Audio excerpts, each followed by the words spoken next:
মাঝি ভাইয়া যাও রে অকুল দরিয়ার মাঝে আমার ভাঙ্গা নাও রে মাঝি ভাইয়া যাও রে মাঝি ভাইয়া যাও রে অকুল দরিয়ার মাঝে আমার ভাঙ্গা নাও রে মাঝি ভাইয়া যাও রে।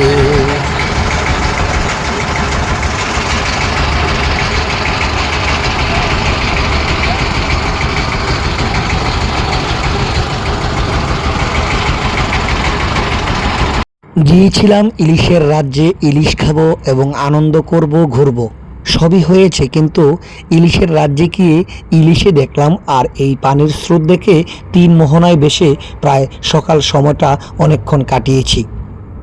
নৌকায় মাত্র 150 টাকায় 30 মিনিট ভাড়া নিয়ে আমরা কিছুক্ষণ তিন মোহনার মাঝখানে ঘুরে ফিরে একটু সময় কাটালাম।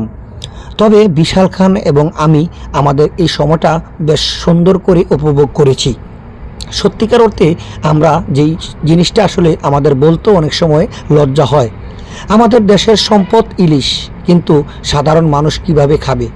ইলিশের রাজ্যে গিয়ে শুধু ইলিশে দেখলাম, কিন্তু ইচ্ছে করলেও যে স্বাদ মেটে না, আর সাধ্য থাকলেও যে স্বাদ হয় না, সেটা আসলে বাস্তব গল্পের সাথেই মিলে গিয়েছে। তিন মোহনায় ঘুরে ফিরে ইলিশের রাজ্যে গিয়ে শুধু ইলিশ দেখেই ঘুরে ফিরে চলে আসলাম। তবে না, শুধু খালি হাতে আসেনি।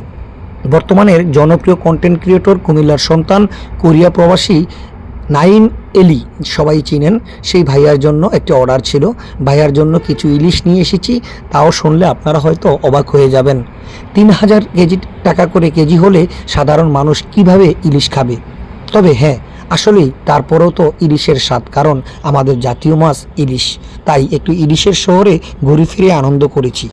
তবে যতটুকু জেনেছি, বর্তমানে এমন একটি সময় এবং ইলিশ মাছের মৌসুম এখন নয়, তাই একটু ইলিশের দাম চড়াও।